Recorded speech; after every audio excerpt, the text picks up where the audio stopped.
Good afternoon, everybody. Round of applause, please, for Lora Logic. At the beginning, where did you grow up? I grew up in Wembley, near the stadium, which was quite good because a lot of bands used to play there. And I was just surrounded by big band concerts from an early age. David Cassidy, the Osmonds, and then later Fleetwood Mac and David Bowie. And sometimes, I don't remember how I did it, but when I was a teenager, I used to somehow or another get inside without buying a ticket, and just had an obsession with being around bands. Because you were like a glam rock kid, weren't you? Well, I think the first music I started listening to was musicals like South Pacific. I always loved melodies. Sound of Music, Jesus Christ Superstar, Godspell, and I used to go and see some of those in London. And then the nearest theatre to me was Watford, and they put on a medley of rock and roll, quite a lot of rock and roll, like sort of rock and roll musicals with a saxophone in, playing simple rock and roll riffs, and I really liked that. But yeah, musicals probably, and plus my dad always played jazz at home. So along with that was probably the first music I heard. Yeah, and was it your dad that bought you your first sax? Yeah. Was he trying to get you to play the jazz that he loved? Is that the idea? Yeah. I think I'd been through quite a few instruments. I'd been through piano, guitar. My parents never had the luxury of learning music when they were younger. My mum was from a farm, and they didn't have running water, they didn't have electricity. And this is in Finland, wasn't it? In Finland, yeah. So playing music was an unheard of dream. So yeah, she wanted me to learn instruments, but I got really bored of the way that you learn them in school. And then I started listening to David Bowie and Roxy music. And the sax as well, both music sax. Yeah. Different amounts, but they're both used. And was that an influence as well? Yeah, I think it must have been. Yeah. So how old were you when you got the sax? I was about 12, 13. So you'd only been playing a couple of years when you actually went to the audition, weren't you, for Ray Spex? Yeah, I was 15. Because before that, you actually tried to play in a folk band, but that didn't really work, did it? No, I didn't play with any folk bands. No, I didn't. I thought you did for a few weeks or something. Where was that from? Some interview of yours I read somewhere. Maybe you just made that up. Maybe I made it up, yeah. So you were looking to join a band, and you saw the famous advert that Polly Yeah, put I was in the fed up. I just used to play along to records, and I was fed up of playing my saxophone into a cupboard because it was too loud for the neighbours. And then I looked, there was only 3 music papers at the time. There was Sounds and Enemy and Melody Maker, and I looked in the back for adverts. There was hardly any adverts. They were sort of pub rock bands, and nothing really caught my eye. But then there was this one advert, Young Punks Wanted, spelt with an X. I had no idea what the word punk might mean. I thought, this looks good, looks subversive. Yeah. And I rang it up, and it was my first audition. What was it like, the audition? Because they weren't actually looking for a sax player, were they? They're just looking for people to put a band together with, weren't they? No, Polly had quite a strong idea what she was looking for. She wasn't looking for another girl, and she wasn't looking for a sax player. But the manager had other ideas. And when I turned up, I didn't even play any saxophone. He just kind of took a look at me and thought, this will look good next to Polly. So it's a good job that you could actually put the sax on top of that as well. Yeah. Yeah. Now, and was it like instantly from the first rehearsal? Was there like, well, not really a formula, but a way of creating the songs? Well, Polly had her melodies and she had the lyrics, and she played them to Jack, the guitarist. He came up with some chords, and then it all happened so quickly. And then the bass, and we just played pretty much as a full band from the first rehearsal. Yeah, she used to sing her lyrics at Jack, and he just put the chords in behind the melodies, wasn't it? Yeah, Well, that's she what had she told she had me. some basic Yeah. kind of monotone melodies, and then we just kind of jammed them out in a few rehearsals. It just happened so quickly, you know. People always ask me about the process and how did it come together, but it was just very spontaneous. Because within weeks you're playing your first gig, aren't you? Yeah, yeah. Oh, actually, the other thing that was interesting about that first rehearsal is you both had the same style as well. When you turned up, you're wearing sort of the same kind of gear, aren't you? Yeah, that was really quite unusual. I mean, when I first met Polly and she opened the door, I did seriously feel like I'd always known her. We were wearing very similar clothes. She had sort of 50s secretarial jacket on with a pencil skirt and some stilettos, low stilettos, and I was wearing the same thing. And people didn't wear clothes like that in those days. Was it kind of a Roxy Music kind of thing? Possibly, yeah. Yeah. So was there a sense what the band was going to be, you know, the idea of it, you know, stylistically, musically, or again, it was so fast it just kind of made itself? Falcon, the manager, was always there in the background, and he was into sort of rock, heavy rock music,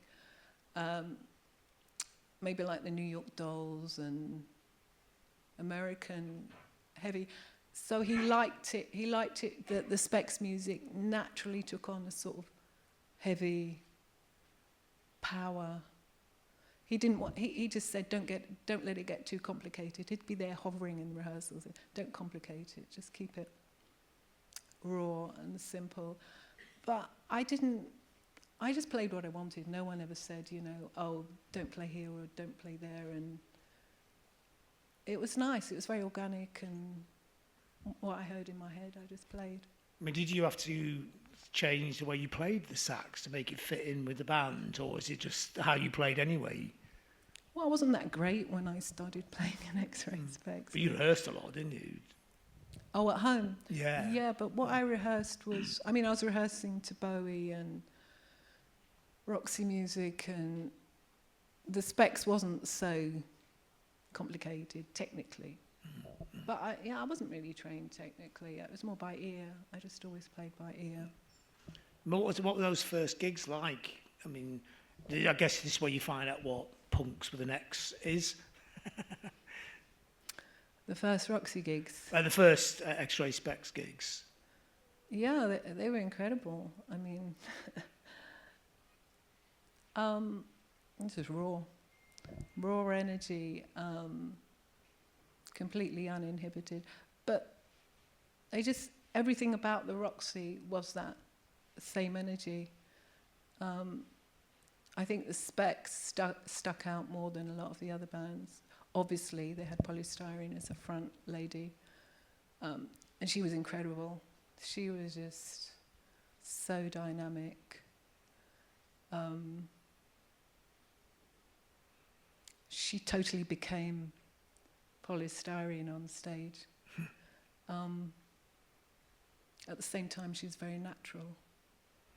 What was your sort of friendship with her like? Was it a very close friendship right from the start? Well, it was in the beginning. Yeah. Yeah, like I said, we both felt like we'd always known each other. We were just giggly and had a lot of fun together in the beginning. I think what people forget is how young you were. Were you 15? I think. Yeah, I was when you 15 joined the band. when I went to the audition. I think Paul was only about 16. Wanted the bass player. Yeah. Yeah, he was 16. Jack was 17. Our first drummer, Rich T, who ended up playing in Essential Logic, he was way too old, so he had to go. What was he, 20? Oh, he must have been about 30. His hair was too long. He couldn't stay. Oh, yeah, I was reading that, yeah, because Polly tried and cut everybody's hair, but apart from hers. Yeah, she cut my hair off as well. One time in rehearsal, no warning. She just got some kitchen scissors and started cutting our hair. Everyone's hair. Jack had lovely long ginger hair like early Bowie, and she cut that off, and then she cut mine off in a really horrible way. And Rich T refused to have his hair cut, so he had to go. That's how brutal it was in punk rock, wasn't it? Yeah, it was a bit. So did you have pretty well all the album, everything written in those early days? Sorry? Did you have, all the songs for the album, all the parts? They're all written in this very brief period, aren't Yes. they? Yeah. Yeah. They were all hammered out in the first few weeks, really, of rehearsing. And you played with the band for about a year, didn't you? No. How long I was the played period? from about November '76 to about May. About May, yeah. So did you wear the plastic raincoat because of all the spit? Was that true? It was, yeah. Yeah. It was true. We were no one gobs anymore, do they? Let's find out later. I mean, maybe in America they gob, I don't know. No, that was a stupid thing that died out a long time ago. It's probably all stuck on your raincoat. Yeah. Yeah, I think. Because the gob would go down my saxophone and it was most unpleasant. So would the sax stop working because of all the sort of gob inside it? He didn't like it very much. Yeah, it was Gross, just isn't slippery. It would get really slippery, and then When you put your hands on the keys. your fingers would slip. Yeah. Ugh, that's disgusting, isn't it? Yeah. Polly hated it. She hated it. She thought it was disgusting. Well, it is. It was. So it's all going really, really well. And then you got that review in Sounds from Jane Suck, who said that the sax was the best thing in the band, and then it all went a bit funny, didn't it? Yeah. The story has been told. And then Polly got a bit paranoid about that, or? Yeah, she became very insecure. I think that's when her bipolar, it wasn't called bipolar then, it was called schizophrenia. But I think that's when the bipolar kicked in. She'd been quite confident up to that point. But I didn't know any of this. I didn't know what was going on. All I knew was I wasn't called for a gig or rehearsal after that review for 6 weeks, couple of months. I thought that's really strange because we were on the up and up and everything was taking off so fast. So I called up the manager and I just said, what's going on? How come no rehearsals, no gig? And he said, oh, didn't you know? We found another sax player. That's pretty It was a bit devious. cruel. It was a bit cruel. Yeah. Especially somebody who's in their first band who's by then still only about 16, I guess, at that time. Yeah, I was 16 then. Yeah, I was heartbreaking. And then they do the album and use your sax parts as well, didn't they? Yeah, later on. Yeah. I mean, how much recording did you actually do with them? Recording. I only recorded O Bondage Up Yours. So there's no versions of the other songs that was recorded with your sax parts on them apart from Bondage? Well, there is a live at the Yeah, I mean, not studio. Roxy. Yeah. No, Yeah. no. So what was that like to hear? I mean, did they say anything about using all your parts? You think the least they would have made up their own parts? No, I never heard from them again. Mm. Until I met Polly a few years later in a very different scenario. No, it would have been nice just to have, even if they weren't going to pay me anything, it would have been nice just to have a little mention on the album. Yeah, I mean, I put in 6-7 months. Well, they're your parts, aren't they? So, understandably, that put you off being in a band, didn't it? Yeah, So- it did. Yeah, I put down my sax and I didn't want anything else to do with the stinky music business. So you went to art school. I went back to school, had finished my exams, And then I just drifted really. But I like photography, so I got accepted in an art school to do a foundation course, and I thought maybe I'll study photography. But I didn't stay in the art school very long because there was a chap called Jeff Mann, and his father had just started an independent record label called Cells. And he would just wait for me when I came out of the art school and say, "Oh, you're the best thing about Ray Spex, come and record a single." And I just tried to avoid him. I said, "I don't have any songs." And he said, "Well, go and write one then." So art school was getting a bit boring. So I thought, okay, I went home, wrote Aerosol Burns in half an hour, and that was it. So initially, I imagine this wasn't actually a band, it was just you and a couple of other people, was it? Yeah, it was Stuart Action, who'd been a fan of Ray Spex, and a friend of his called Tim Wright, who was also a fan of Ray Spex. So I just sent them a cassette, and we didn't even meet. We didn't even meet to play the song, except at the studio, the recording studio. And Rich T, who had also been kicked out of Ray Spex, I rang him up. I said, "Oh, will you come and drum?" So he came. So it's a collection of people who'd been in X-Ray Spex. The rejects. Yeah. And Aerosol Burns, is it true that was almost like a, not completely, but a slight pastiche of X-Ray Spex? Yeah. Yeah. Like lyrically and even musically as well, in a sense. Yeah. Yeah, it was in that mood. I mean, that was my training ground, really, Ray Spex. So I always liked words. I did English for A-level, and yeah, you could say it was a bit of a pastiche. And at that point, you decided to put a band together, because obviously that's a pretty good track to start with as your first track, isn't it? So you thought, this thing actually works, let's put a group together around it. Yeah, what happened was we recorded it on Cells Records, and then Jeff Mann, he said, this needs proper distribution. So he said, let's go and see Jeff Travis at Rough Trade. And Jeff Travis heard it, and he thought it was really good. So he said, yeah, we'll distribute it. And then I struck up a really nice friendship with Jeff Travis and got to know something about Rough Trade Records. Completely different ethos to the experience I'd had in Ray Spex, very much like a family and really nice people working there. So Jeff just said, why don't you put a band together, make an album, and we'll get you some gigs. So just carried on from there. And what was it like, not just playing sax, but also singing as well? Was this your first experience of singing? Yeah.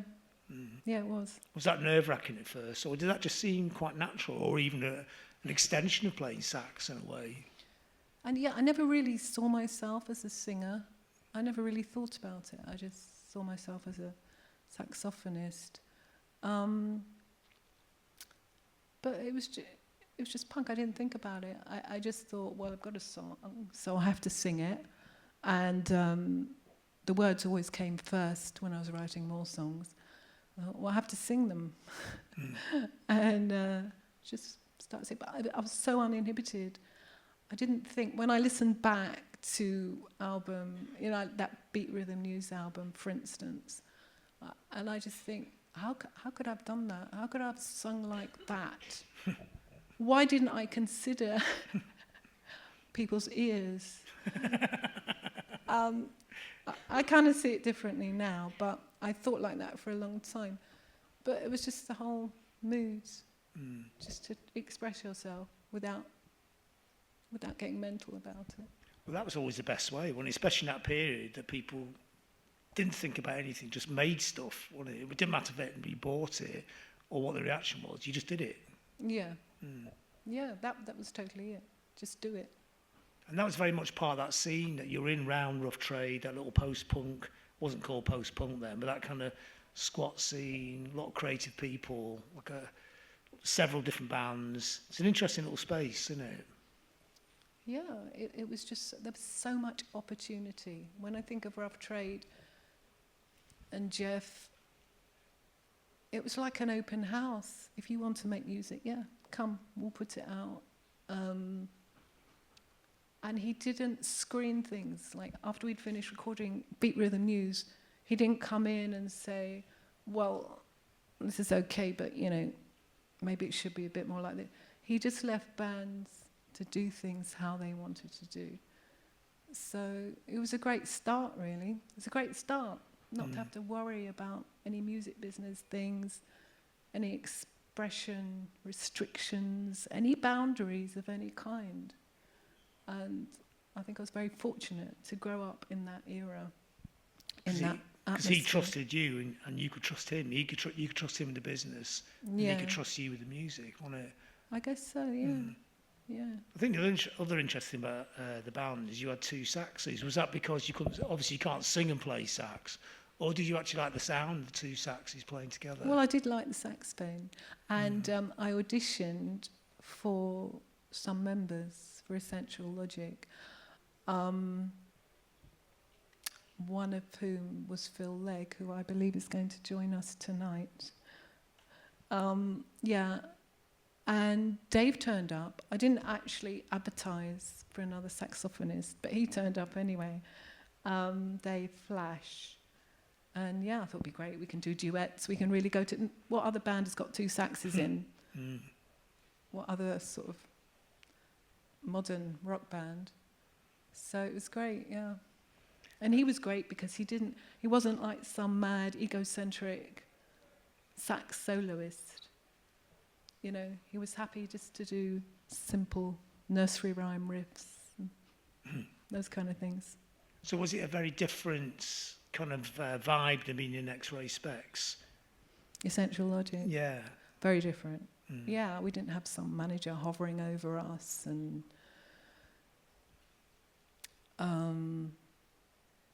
yeah, very different. As I've described, because of the awesome atmosphere of trade. You'd go in at lunchtime and there'd be a meal. You could just join in with the staff there and have a nice vegetarian meal with them. And they were there to serve you, like, well, what can we do for you? Not the other way around. How can we exploit you? It was 50-50, and they were there to help you. And it wasn't so much about having hits either, was it? It's just about, you know, making the music, getting out on the road and playing it. Yeah, there was no pressure on any level. And Jeff really wanted to push, he wanted artists to fulfill their artistic potential.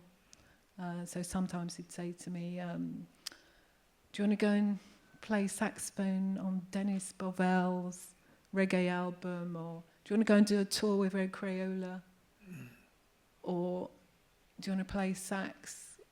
No, actually, he didn't arrange the Stranglers thing. Jean-Jacques just sent me a postcard about that. But other things, he arranged the Raincoats.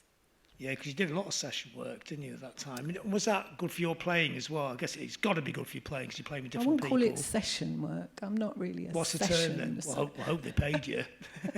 Oh, yeah, I did get the pocket money, yeah. I mean, the Stranglers one is Rise the Robots off the Black and White album, which is fantastic. And the sax on that is probably, for me, one of the high points of that album. I mean, what was that day out like? Because you have to go all the way up to Northamptonshire to go and record it. Yeah, it was full of surprises. Jean-Jacques sent me a postcard first. They were on tour in Japan, and he said it was some sort of cryptic, mystical message on the postcard. Let's meet up, Mummy. Let's meet up when we get back from Japan. And then he called me and he said, "We're sending a Land Rover round to pick you up. Bring your saxophone." And we went off into this farmhouse somewhere in Buckinghamshire with a sort of Hell's Angel type driver driving the Land Rover. And I took my best friend from school as a chaperone. And we were pretty out there by the time we arrived. And there was a barn And we just played. I don't remember what we played. We played songs in the barn. And Jet Black, I remember he made these amazing jet burgers. We had a nice meal. And yeah. Was it when you did the track? It's basically free form? They just played the track and you just could do what you wanted? Yeah, they gave me a cassette. I think it was a cassette, would have been, and said, "Can you work out a part to it?" And then I just turned up at a London studio, and it was just recorded quite quickly. But I think they sped it up. Oh, did they? Because I'm trying to play that riff now, and it's so fast. It's really, really fast to play. So I don't know if I'm allowed to mention anything about tomorrow, but I have to play very fast. Yeah. Oh, we'll just leave that open, yes. We'll leave it open to one's imagination, yeah. And when are you playing here this weekend? We're playing tonight. Yeah, and what time? I think it's about 8 o'clock, something like that. 8 o'clock, yeah. Oh, well, I should know the time, shouldn't I? Not necessarily. You don't have to know exactly now. Well, it's about 7:30, 8, yeah. Excellent. Well, I'm looking forward to that, and we've run out of our half an hour. So thanks to Lora Logic. Yeah. Thank you. Thanks for listening.